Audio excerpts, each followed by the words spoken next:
Sons espero medenolo supo Rossoli Hello, honestito. philosophers. Good morning, good afternoon, good evening, wherever this finds you.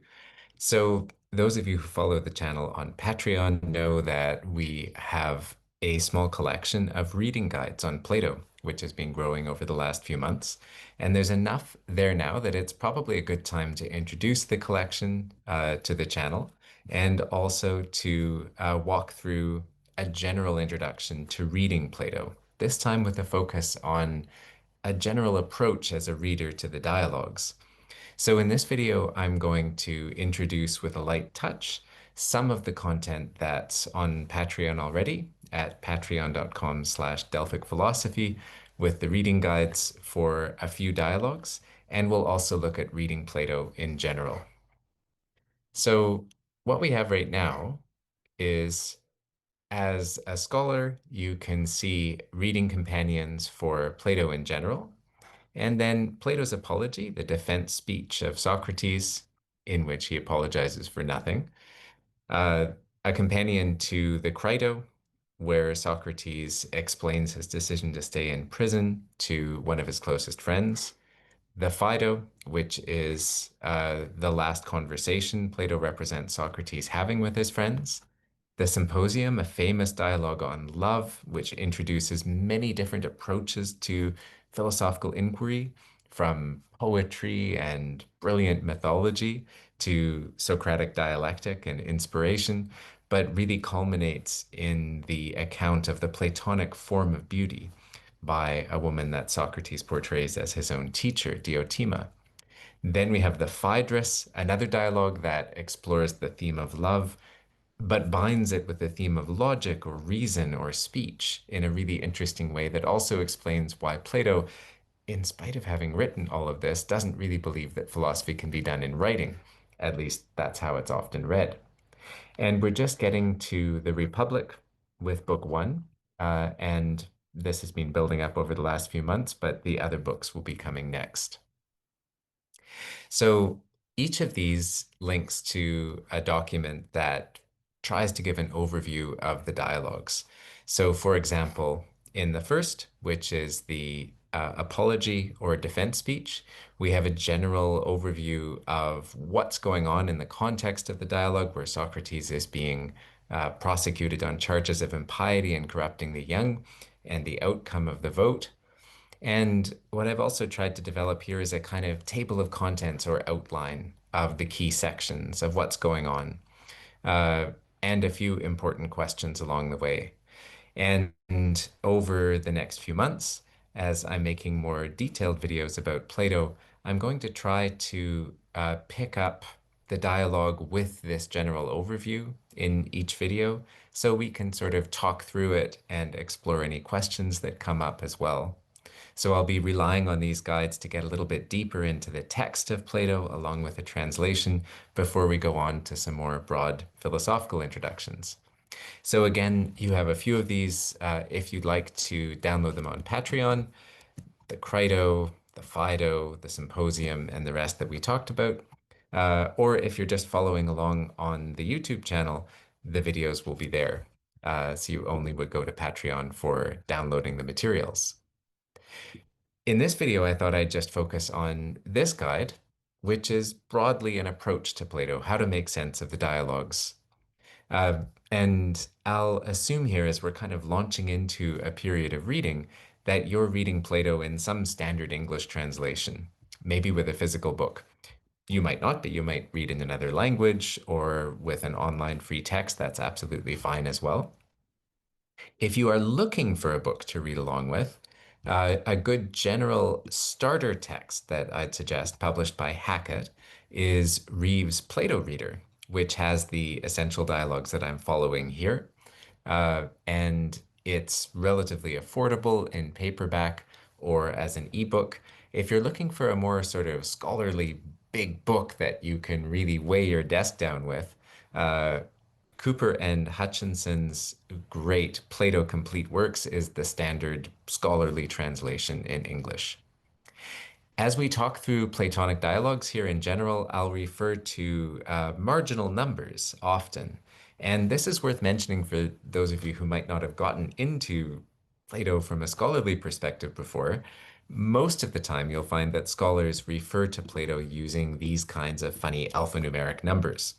These are called Stephanus numbers after an edition of Plato that was published by the scholar Henry Stephanus in the 16th century, and they're common to all languages and all translations. So if we're looking for Republic for 443 C to E, you'll find that whether you're looking at the original Greek or at one or another of the standard English, Spanish, French, Italian translations in the world. Whichever book you're using, it would be a good idea to take some time to get familiar with the contents of the book, what kinds of resources the editors and translators offer, who translated it, what do they say about their general approach to uh, translating technical terms, are they consistent or not? How idiomatic or literal is the translation? And these might be nice things to think about, especially if you want to compare a few different translations, which can be a useful exercise as well. As you're reading Plato, as you get into Plato, I'm suggesting that you find some good tools to do it with. Again, I'm assuming you might be enjoying a physical book to do this with, and you might want a pencil, ruler, and eraser. For me, at least, pencil annotation is a great way to go. You can think of even following in the train of the ancient and medieval scribes and scholars who like to make notes in the margins of their book. I included an example in the reading guide as well. But however it works for you to take notes and just note the key themes you might have questions or ideas about. And in the reading guide, I've included a few different methods that people find useful.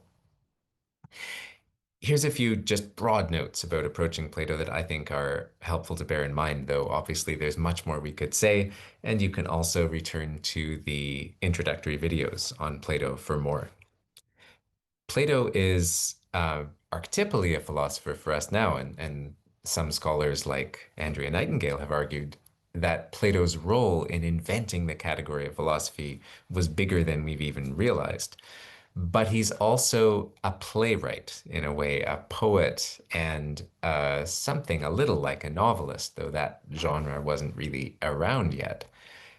He is in the business of depicting really interesting characters, often richly painted with a sense of humor in complicated conversations, with each of them taking a rich and substantially different philosophical position.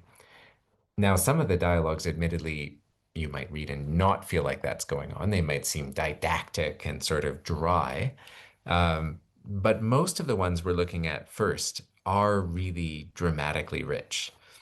And because Plato is writing many characters, a kind of polyphony of perspectives, uh, there could be a lot of layers of meaning, and it's not always obvious what Plato himself thinks. The different views that are expressed might hinge on who's talking and what situation they're in and what they're trying to teach or learn about.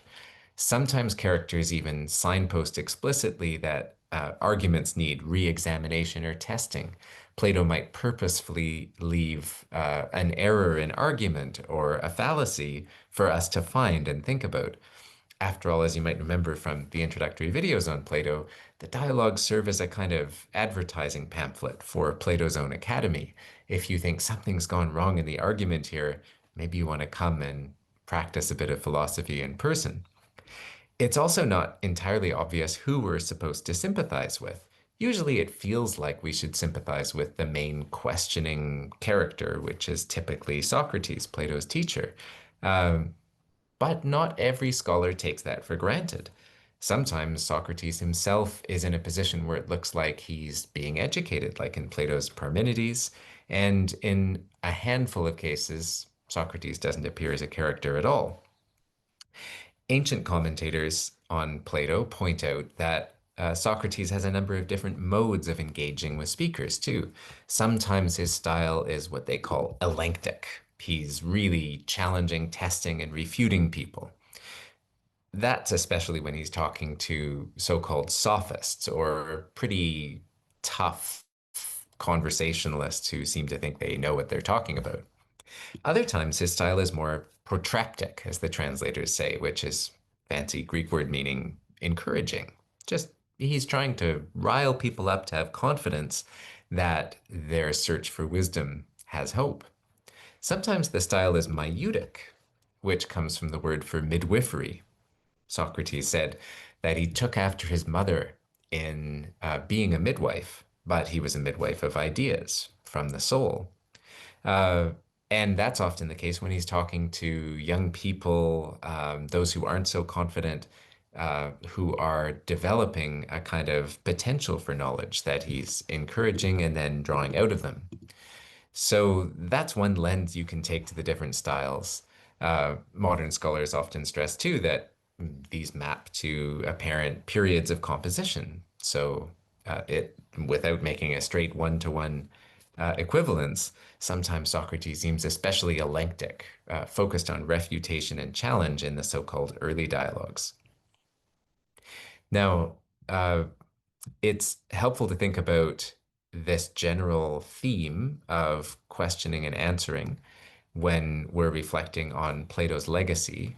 And as I've mentioned in some of the videos before, in Whitehead's famous quotation that European philosophical traditions can be characterized as a series of footnotes to Plato, he doesn't mean, as he expresses, the answers you're going to find in the dialogues to big philosophical questions. He means the way of asking the questions themselves. Uh, so if you're going to Plato looking for sort of authoritative, systematic answers, some have found them there, and later Platonism can be seen as the result of a multi-century effort to tease out that systematization. But at least at the beginning, most serious readers of Plato, like Whitehead, have really found the joy in the questions and the way of asking them. I've also included in the reading guide some points about different Unitarian, often ancient, but not only, and developmentalist approaches to Plato, just as a reminder as you're reading the different dialogues, if you find disagreements, you can think about these different approaches to navigating and resolving them. Sometimes Plato will say something in one dialogue that he seems to contradict in another. For instance, in the Phaedo, which we'll be reading, um, Socrates suggests that the soul is simple, or that, if you like, our whole kind of inner life and our network of motivations, psychological capacities, and experience all come down to a unity, an immortal unity, somehow. But then in the Republic, in Book 4, Socrates seems to suggest that the soul has three parts: reasoning and emotional life and appetitive or desiring life that sometimes pull against each other and pull apart. And this is a nice example, though an oversimplification, of how an ancient reader with a Unitarian perspective would say, well, Plato had one view about the soul, one psychology, literally a study or logos of the psyche or psyche. And the fact that he says these different things in different places must mean that he's trying to teach us, maybe in order to take one idea first and then develop it into the other, or to probe and test and challenge assumptions. Some modern readers with a more developmentalist perspective would say, well, maybe Plato started out taking one view and then changed his mind. And in this particular example, the standard perspective would be that Plato followed Socrates in adopting a simple view of the soul when he wrote the Phaedo, and then later when he wrote Book 4 of the Republic, he thought that wasn't entirely plausible and that a more complicated picture was necessary, so he changed his mind. Uh, Either way, you have an interesting chance to see the polyphony, the diversity of perspective in Plato, and think for yourself about how you might want to resolve it. And we'll talk about those examples as we go.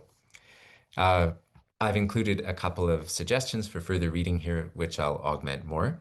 And in the next few videos as we go, we'll jump into a more detailed reading, starting with the Apology. So again, if you're interested, you can find the reading guides here on patreon.com/Delphic Philosophy, but everything will also be available through the videos as we go. And I appreciate your support, and we'll see you in the next few weeks with the Apology.